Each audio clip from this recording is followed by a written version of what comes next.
As I always like to say when these type of horror movies start to come out, how exactly would humanity fare when interacting with a species that could be beyond our tech level? If they're anything like humanity, then our attempts to assert dominance over our own planet might be as about as useful as a screen door on a submarine. Humanity, when running across other cultures of even our own race, which is the only cultures we really run across, if the tech levels were different, we would immediately take over the area, usually to the detriment of the local populace. Of course, if a species traveled the stars and is fully capable of colonizing worlds with ships that they have, surely they wouldn't be aggressive. I think they would, and don't call them surely. As an unknown species touches down on Earth, a bright blue light would draw people up into what would be very likely their doom. As they mindlessly drifted in the direction of the pretty colors, some would break free. This, however, appears to have lasting consequences on their biology. So given that this is a trilogy, in this episode, we're going to be covering the first movie and discuss its biological functioning and brain abduction. Future, when we see the original species, we can actually discuss it then,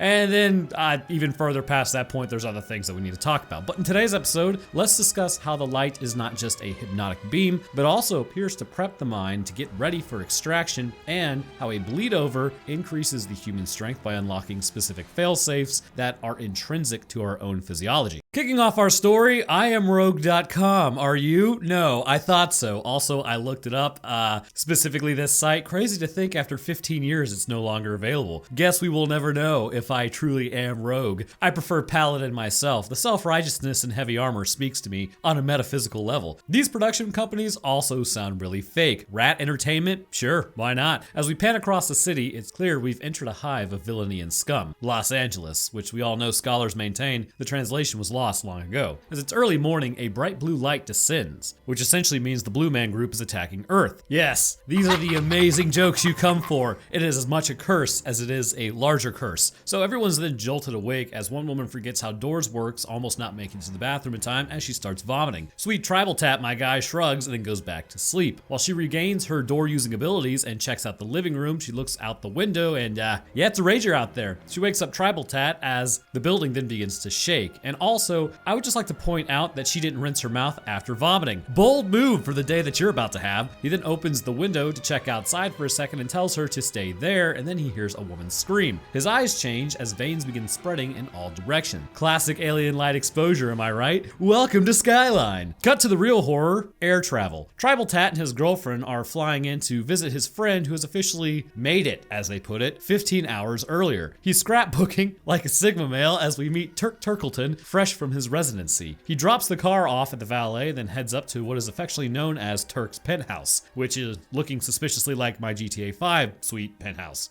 He's got two random women over, Brandy and some random photographer lady, as he hops in the shower. Back at the airport, the girlfriend's nauseous. One guy then bolts for the door, which opens, as I'm pretty sure you can't do that on planes, or maybe the flight attendants might just drop kick you, I don't know. Tribal Tat then helps another woman, what a guy, as outside he spots a sign that says J-Rock in the rock pile, realizing it's for them. They then head to the party with absolutely peak 2010s music blasting. See, it suggests a good time going, whoa, or whatever it is. You know the song. It's, oh my God, blast from the past. So at the penthouse, J-Rock reunites with Turk and the rock pile. Turk then shows them their room, and now it's officially pool time. Bros bond over drinks. Turk forgets his girlfriend's Cosmo, nice, as then helicopters zoom overhead. Party's pretty lit. Later on in the evening at party number 2, a man named Ray shows up, flirts with J-Rock's girlfriend and mentions a surprise move-in, as it was already assumed that J-Rock had known that he was moving to California, which is news to everyone there. Turns out Turk wants him to help him run his business, whatever that may be, as it's not really specified anywhere, at least from what I noticed as to what it is. So as J-Rock gets in trouble for this with his girly friend, Turk then gets a call and bails to go back to the penthouse, which, bro, to me, that can wait. That is quite a walk for a phone call. Plus, what happened to no business on your birthday? J-Rock then checks in with his crying girlfriend as she turns to him and says that she's late, as in that kind of late. As in, get ready because the fun part of life is officially over. Now it's all anxiety and hoping that they don't turn out to be a Reddit mod. Truly, a fate worse than hell. So while they talk about this fairly heavy subject matter, the photographer then pops out of the bathroom because why not? Drama continues to unfold as Tribal then asks why she didn't tell him earlier. She just did, bro. It's been like a week. I mean, you typically don't want to just drop information like that an hour. Like, let's say you're an hour later than normal. It could just be a natural fluctuation, even like a day. Like, calm down. Also, I don't know, maybe Maybe it's because I'm in my 30s now, but as an 18-year-old, when I watched this, I was like, oh man, that's rough. How are they ever gonna figure this out? Now as like an actual adult, it's like, all right then, I mean, if you're gonna play around, you gotta expect this possibility is what it is. Although, I guess I was an adult at 18, but my frontal lobe wasn't fully formed yet. Anyhow, Turk's been hooking up with a photographer girl as he comes out of the bathroom, and somehow that's J-Rock's fault, according to Pergananan over here, who's mad that other people cheat. Okay, sure, why not? Let's just be mad at everybody, I guess. So another couple's vibing when the doors then knock. Security has arrived to tell them to keep it down as half the building is trying to sleep. But Brandy then ignores that noise complaint, as this means the cops show up next when you do something like this. You can't just ignore the noise complaint. Anyway, so just as a heads up on that, well done. Ray then strips for no reason and tries to make money moves on the photographer, but that doesn't work in the slightest. Turk sits next to the photographer as she is looking for him to sort of stay with her, as he says, well, good night, and then closes the blinds. Photographer then crashes on the couch with no blanket, and Ray on the ground with no blanket. See, true friendship is when your friends leave you to freeze to death in their house somewhere on like a couch, or covering yourself up with a picture or anything else, because there's never enough blankets for some reason. Back to the present day, blue lights continue to fall, and as they do, it becomes clear something is going on neurologically with the brain as everyone starts zombie walking inside. The building continues to shake as Ray wakes up and also stares into the light. He steps outside as I could have sworn the glass was broken originally. Continuity error maybe? Possibly. Anyway, so Brandy yells and J-Rock follows him, immediately getting picked up too. Photographer goes to grab him as Turk rushes in and then pushes him back away from the window. The veins go back to normal as his vision slowly returns back to its standard functioning. Outside, the blue light then shoots up and quick, Turk, use that surgeon brain knowledge. Diagnose J-Rock. Anyways, so they ask him what he saw and what happened to Ray, but currently J-Rock is barely coming back online. Photographer can't prove what happened, which he literally had a camera. Way to do your job, and just like that, the lights vanish into the Skyline. He said it! He said it! So now that we have seen what is happening, let's discuss what is going on neurologically for a moment and why people get hypnotized, or even what is hypnosis. So to understand that, let's establish the first issue for most people and what hypnosis kind of runs into. You have to be a very specific type of person for hypnosis to work in the first place, which requires actual communication between different areas of the brain to be naturally hindered, or at least maybe not as communicative, I think is the best way to put it. So what stands in the way of being hypnotized? Well, areas responsible for willpower in the brain, such as the prefrontal cortex, with specifically the dorsolateral prefrontal cortex, tend to fire up when you're running across difficult situations. Given that your brain is one organ made of many different functional pieces, having a high level of willpower is known to be pretty much prevalent from specific areas, and it also prevents you from being hypnotized in the first place, as it's sort of a power of suggestion deal. Other areas, such as the ventromedial prefrontal cortex, which are linked to emotions and social behaviors, also come into play when making choices based on values, and the anterior mid-cingulate cortex, which cortex starts to sound weird if you say it enough, which is known to basically allow for you to engage in an undesired effort that you have to put forth, which is associated with willpower. Basically, you don't want to do it, but you know you need to do it. All of these areas work together, and depending on the level of communication, this in turn creates varying levels of willpower to outright stubbornness in the eyes of others. Now, hypnosis, again, works on the power of suggestion. When people are placed under, it's not so much that areas themselves are subdued, but communication between the different areas of the brain possibly are. Although it should be noted, some areas might enter a more relaxed state, while others actually rise in activity. So concerning the subduing of communication, reduced activity between the dorsolateral prefrontal cortex and the medial prefrontal cortex, as well as the posterior cingulate, appears to be hallmark. What does that mean exactly? Well, basically, a large area of your brain is communicating less with one another, allowing for you to be more open to suggestions. The dorsal anterior cingulate also relaxes, and the motor cortex sees a rise in activity, having the body and mind primed to move, but also be suggestible. Essentially, what you are looking at with this kind of brain state is someone whose body is ready to move, lower willpower, and areas allowing them to kind of hear something and be like, oh yeah, I'll do that. But how does this relate? Well, when looking at the blue light, you wouldn't necessarily say what is happening is like a seizure, as a seizure, even a petit mal seizure, would be more likely to cause them to just stop or freeze up. Instead, well, freeze up as in coordination contraction of muscles is really not going to be something that is going to be prevalent.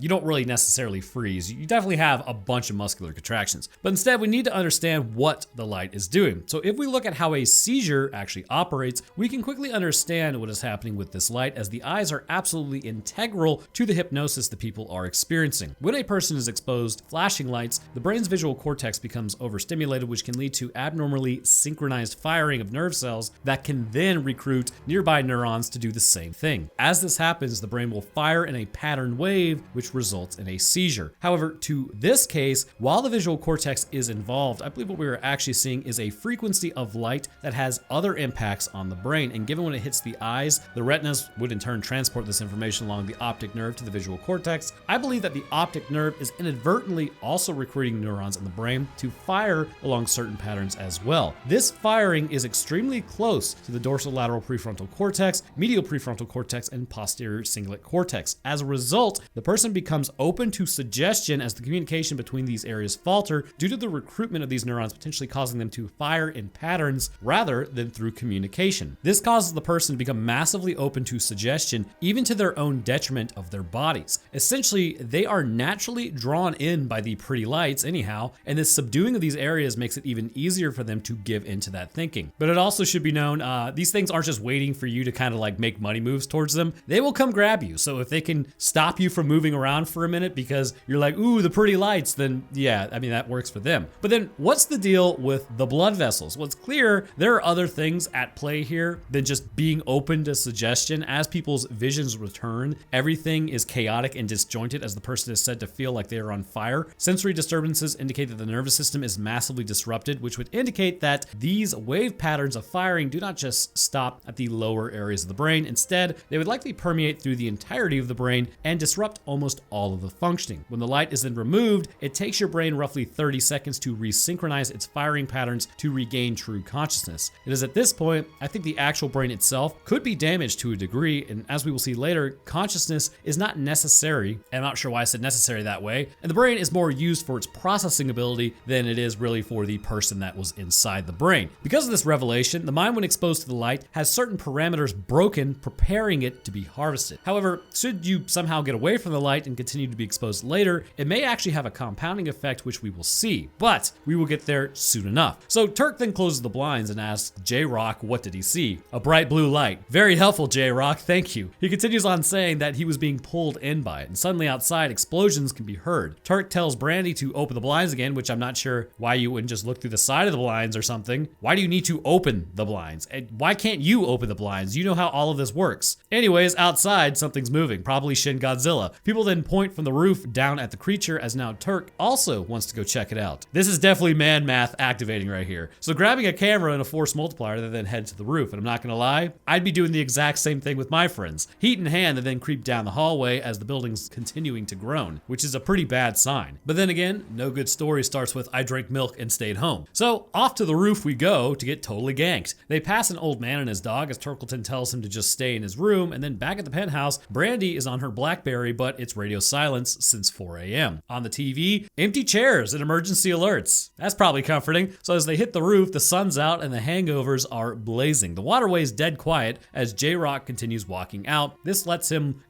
make the mistake of letting the door close, locking them on the rooftop when Turkleton did not tell him to keep the door open. Oh well. Pregnart then calls her mom, but gets absolutely no answer, so the phones are pretty much useless at this point, and others pop up on surrounding rooftops as a storm starts brewing in the distance. More blue lights descend from the Skyline. I said it twice. I think this is actually my fourth time saying that title. No, I think it's only 2 times. Anyhow, J-Rock looks through the lens of the camera as, yep, people are getting hoovered up into the sky. Now it's a full-on alien invasion, baby. People are continually getting vacuumed up, but guys, have we considered maybe they're friendly? What is that?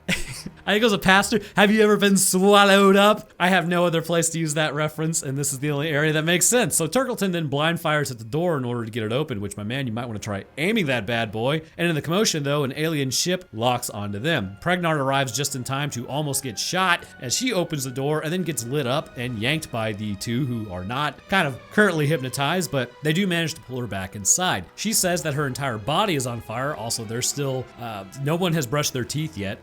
So getting back to the penthouse, the camera shows people are being forcibly yeeted. Guys, what if Earth's about to be eaten by a black hole and they're helping? I have no idea why I'm going to bat right now with this Xeno menace. Take him out, I say. So Turkleton now has a plan. I'm going to waltz. That's a hell of a plan, bro. And with that, J-Rock then goes into the bedroom where now he's exhibiting symptoms at the side of his abdomen, which displays the same inflamed capillaries resulting in his side burning. Also, you could say capillaries, you could say capillaries. Either way, I don't know. I had a British professor and person has polluted my mind sometimes when I talk about medical information like this. Anyways, so his girlfriend's like, hey, let me see what's going on with your side. He's like, nah, I'm good. Okay, well, he's not good. So with this, we are at a bit of an impasse. See, each movie will have something new to talk about, but by this point, we really don't have a reference point as to what these veins are or why it's happening. However, later in the trilogy, we will. So I'm going to make the controversial move and stick with the brains and hypnosis in this episode, and we will be talking about these deeper physiological changes and actual affection in a later episode, which will be coming out soon. I'm not going to wait like 3 years to cover Beyond Skylines, I think it is. No, it's Beyond Skyline, and then cover Skylines after that. I think that's how it works. Anyway, so Turkleton gets to waltz and immediately gets the door open with just a minor push, indicating that security here is non-existent. Inside, fog machine vibes and sad unfinished sandwiches. Looking around, he finds Walt's car keys and then goes to take that as Walt appears from behind the counter, and he has kind of been hiding there the whole time with his dog, completely ignoring what appears to be the rapture outside. So the Turk then tells him to come with them as he refuses to leave. One ship then swoops by as Turkleton sees it, and the tendrils are already in the building. As the creature then begins searching the area, the dog freaks out and jumps out of Walt's arms as Walt then jumps after it. Squelching noises can be heard after that, which I'm assuming is probably pretty painful, as Turkleton then fires a few times at it and dips out of the room. Back at the penthouse, Brandy then finds photos of the photographer and Turkleton. Oh no. As then he comes back and says Walt got taken. No, bro. Walt got squelched. Turkleton then suggests maybe escaping by boat. Flawless logic, because aliens don't like water, apparently. Where have I heard this nonsense before? So they go on to say, that's why no one's out there. Absolutely genius. Or maybe it could be nobody's out in the water because the aliens really don't have to worry about picking anybody up out there. I really think it's just a depopulation issue on the water. Not a, oh no guys, we can't fly over water despite doing just fine flying over land. Why would the aliens not be able to fly over the water? So as they bicker, the blinds begin to rise as they are on a timer, as the aliens then spot movement and start scanning the penthouse. One ship dips before even finishing the search. Plot armor, though at least I guess we could say they aren't very thorough, as Turkleton then shuts the blinds. He then goes to kiss Brandy, but she isn't having any of it. And then, that kind of goes over like a wet fart on a first date. So with everything going to crap, everyone argues about what they should actually do, as finally they come to a tenuous agreement as long as nobody gets smashed by a giant alien. They pack up the essentials and then get in the elevator. Time to GTFO. Down in the garage, normal people is what I imagine people who live in penthouses say. I don't own a penthouse, but Brandy then insists she's driving Walt's car, as then she tells Turkleton to take his lady of the evening over there with him. They get in the convertible top down, and of course, that's what you should do because, you're gonna be crushed by a giant alien anyways. You may as well do it in style. Also, smart move when sky death is happening. Just leave your roof open. Anyway, so at the exit, everyone's trying the same plan. Passing two other people who are trying to escape, they ask if they need help. But with what? They're trying to bolt too. They look to be doing just fine. So approaching the exit, I have no idea why, but Turkleton revs his engine, which I imagine alerts everything within a few mile radius because there are no other vehicles operating. So perhaps in this one instance, a Prius may have been a better option. So pulling out of the parking garage, photographer gets absolutely wrecked first and turned into a complete pancake. Turkleton is then launched out of the car and starts kind of doing this run, crawl, spider crab walk. As it tries to keep grabbing for him, it reaches under the building and launches its tentacles and then pulls him out of J-Rock's arms and then folds him like an omelet. They reverse as the creature then smashes into the entrance of the building trying to get to them, as another monster is already down there with them, which I guess is not monsters, just kind of aliens. It fires up the blue light as it grabs another guy, another omelet fold, ouchies, as Brandy then speeds off trying to get to the door. Security then tries to help by running into the creature full force with a vehicle. Welcome to Earth, and this evidently kills the creature, but also, oops, may have killed someone else. Her husband is spat back out as she starts screaming, but the alien is not done yet. Getting back up, it grabs him and removes his brain incredibly easily. Putting the brain in its own body, then gets back up and moving again at a much higher level. So now we see what is actually going on here. Given that there is already a brain in this form, this would indicate that this was really just the brain of probably another person who was already picked up by the aliens. Although there's really no way to tell if they harvest other species and steal their brains. Maybe they could harvest apes or they could harvest blue whales. It's really hard to tell. But what is happening happening. So given that the brain is what you would call a processor with software of consciousness, it would seem to me that the light, when viewed for the first time, may prime the brain to a degree to essentially shut off the conscious areas of the brain through what I suppose would be considered a petit mal seizure to a degree. From here, the brain is then used as an organic form of processing power that allows for the body to operate. But what I find odd is that the alien was able to function without the brain, but it may just make possibly its combat effectiveness would be lowered if it doesn't have the brain. Instead, entering a low power mode, so to speak, it becomes about receiving the next brain to raise its ability to react to its environment with better outcomes. So this would indicate that it is actually quite vulnerable without the brain and may not be able to plan out moves and think effectively without it. Of course, not having a brain never stopped anyone before. I mean, look at our government. Whoa, man, how topical. But anyways, consciousness seems to mostly reside within the prefrontal cortex of humanity, but there are several other areas that all communicate to kind of form the experience. Essentially, all the aliens would really have to do is disrupt the function in a few key areas to remove you from the equation, but still have access to your brain's ability to process information and engage with the world around it. So back to the movie. So they start running as the monster starts chasing, as Brandy bolts like she is running away from a lifetime with Kid Rock. Tentacles start flying as the monster then loses them somehow. At least, there's not two of them. Suddenly, there's two of them. Nice. So security then smashes a window with his iron elbow as then they run inside with the creatures following. They sprint back up to the top floor through the stairwell, and back at the top, Brandy cries over the loss of Turkleton as security keeps watch. So I have a question. There's no military yet, no drones, no AC-130s, no infantrymen. I don't know. Anyways, what are we paying $600 billion a year for? Security then pushes a washing machine against the door with J-Rock as he tells him, you gotta be strong. And for some reason, security will either tell him to wake up or be strong several more times, and J-Rock is just standing there. So everyone then checks in as they all report that they are still alive. Trying to figure out what to do, security's like, well, we wait. Someone has to come, right? Yeah, sure. Or the aliens just sort of run out of humans and I guess maybe move on. Could be an option. But at this point, Pregnart then wanders off because Brandy lights up a stress sig as she informs her that she's pregnant, which is alarming to everyone, I suppose. So as night falls, the streets are empty. And I have one question. Why aren't cars abandoned in the streets out there? If I recall, people were picked up, not vehicles. Security keeps watching as still no one is moving out there as J-Rock suggests maybe the worst is over. Yeah, spoiler alert, maybe it's not. So they're just sort of sitting around asking the real questions like, what even are these things? As security again is like, they're real. I mean, bro, nobody was suggesting that they weren't. It's just a discussion on what they actually are. So again, for some reason, he tells J-Rock to wake up because humans are about to go extinct, and as they argue, they hear explosions. Oh, thank God, the military is here, but psych, actually it's just some sort of resistance, and they get immediately yeeted into a building, ending whatever plan that they had to escape. Not wanting to draw attention to their area, they then shut off the TV as it's too bright. So the next day, the entire city is trashed. Aliens are swarming the Skyline, fifth time maybe, as J-Rock's got weird glowing marks indicating something is physiologically happening to him, which again, we aren't supposed to know yet what it is.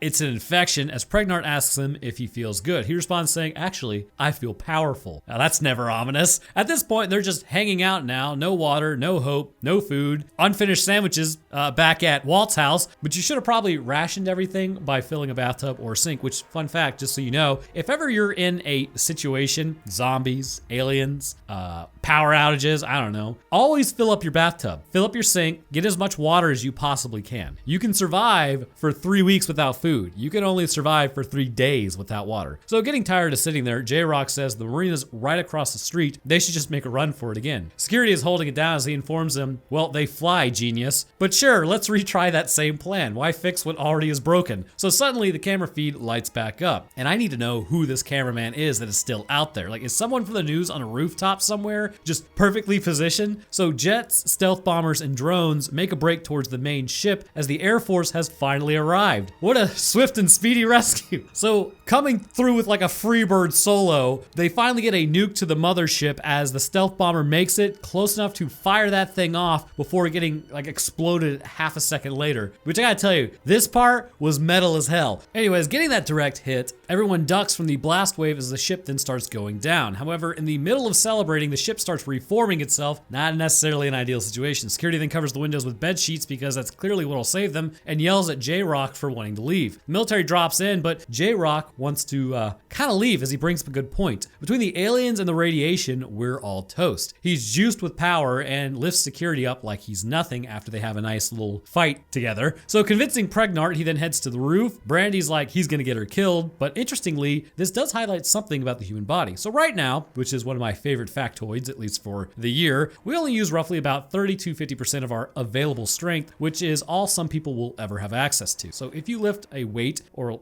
like you lift weights or you're a professional athlete, you can get to around 60 to 70%. But after that last third of your strength is forever pretty much denied from. Adrenaline can help you, I think, reach up to about 80 to 90% of it, but you will never truly lift what you can totally lift. The reasoning is your brain wants to preserve your body. If every muscle in your body pulled in the same direction, you could actually lift around 25 tons. These same muscles have much more strength in them, but our brains limit the amount of output we have when lifting to prevent muscle literally tearing away from bone, which would be crippling back in the day when, it's not like you could get it reattached. Those surgeries just didn't exist amongst humans, although there is evidence that caveman surgery did exist back in the day. Anyways, so the point is that you do not really activate all of your strength, and we'll kind of come back to this here in a second. So outside, the Navy's sort of vibing in the distance, having not dealt with any of the issues as of yet, as everyone's watching the mothership knit itself back together like space Legos, with Brandy's hand starting to change as he watches this. The aliens have basically found her. Security sees her get yanked up as, in the process, a rocket blows through the creature, which total celebration time, except not really, as a giant tentacle monster then climbs at the building and swats the chopper that was coming to pick up Pregnart and J-Rock into the pool, which is a total bummer. Also, I was informed by the girlfriend at this point that apparently they don't pick people up in combat situations. They don't send rescue teams. They're just sort of like, yeah, we deal with what's at hand first. So the security is the only one left down there, as now J-Rock and his girlfriend are stuck on the roof contending with these things. And at this point, the aliens have begun attacking the building as fighting is taking place all over the sky. Engaging in some hand-to-hand, J-Rock then slices off a tentacle, but it's biomechanical and super annoying. In the immortalized words of that one sergeant from Reach, how do you stop that thing? So seeing a way down, they then run to a scaffolding as security then turns on the gas back in the apartment. Pregnart's working on the lift as J-Rock continues to axe battle the alien, which again is pretty badass. In this fight, he gets tased in the leg, which is kind of painful, as the security tries lighting up a cig before getting stabbed in the chest. Reaching back out for the lighter, he's able to get it lit as everything then explodes. Still, one more monster to go. Well, in the immediate area anyhow, because there's plenty of them out there regardless. So Pregnart's now cornered. J-Rock goes caveman mode with a cinder block, knocking the creature down. Welcome to Earth Part 2. He then wrecks it with pure rage, but the big one is still alive. As another flies in, a jet gets sliced in half, which then careens into the larger alien as finally that thing is off the building. Also, the water escape plan, turns out that was never gonna work. Navy got clapped out there on the water, so that would have definitely been them as well. Who would have guessed a flying ship could go over water? Not me. So as they share a kiss, J-Rock is dealing with the effects of being exposed to that blue light multiple times and also having his leg tased. The ship then lifts off with them inside as, well, they kissed while being vacuumed up. Romantic. Day 3 now, Earth's population is like 4 dudes who decided to go caving for a day. Allegedly, all of humanity could fit within a giant meatball in Central Park if we were pureed. So I'm assuming that's kind of what's going on here. On board the mothership, it's a complete hell. Humans getting debrained with horrific regularity. Of course, this process takes like 3 seconds per person, and there are not that many aliens responsible for doing it. And seeing as also the ships aren't that large, doing quick maths, let's say like 20,000 workers, 3 seconds per brain, roughly 7 billion humans. I guess that would be about 32 hours of constant debraining. So as Pergananet then crawls through the area, J-Rock is up next as his brain is then pulled and his body is just kind of dropped pretty unceremoniously, with his central nervous system being pulled up into some sort of sorting device. Pregnart then gets grabbed, but they detect that she's pregnant, so she's sent elsewhere with other pregnant women who have their offspring being pulled out of their abdomens, which is pretty brutal. Meanwhile, J-Rock's brain is turning red. I find this a bit strange as only his brain is red, so the question is why? Well, from what I can gather, it is not all that common that the brain would be continually exposed to the effects of the blue light, and considering what appears to be taking place within his body, I think it operates sort of like any stimulus does. Eventually, the brain adapts, usually through way more neurotransmitters. So after being exposed to the alien's hypnotic light several times, the brain has evidently broken through barriers imposed upon itself to limit its strength, but it also appears that the brain is able to retain its consciousness through these new neurotransmitters basically building up within the brain, which makes him different from others due to the subsequent exposures. Other people are knocked out and the light never comes back to, as they really never have a chance to, and then they are planted into these suits. But with J-Rock, given his exposure and coming back, his brain doesn't react quite like the others do. Along with this, while he is unconscious somewhat, he didn't look into the light, meaning that his brain was still functional when he drifted up into the system, where it was likely assumed he had already lost consciousness, or at least had it sectioned off from interacting with light. And this would in turn be their downfall, which you would think they would have some sort of measure or countermeasure to deal with this, but they don't. Of course, the question still remains, I mean, you're telling me no one else had the same process out of all the times this happened, like to also resist this, or possibly ended up having a similar set of circumstances like J-Rock? I find that a bit hard to believe. Waking up in his new body, he hears Pregnart scream and then hulks his way through the ship, absolutely clapping alien cheeks the entire way over. Terrible phrasing. Pregnart doesn't recognize him at first, but yeah, it's J-Rock now inside an alien robo-body. He rescues her and then tears through the mothership like the Doomslayer, as we end with a montage of alien smashing glory, and thus concludes Skyline. Essentially, I think this species,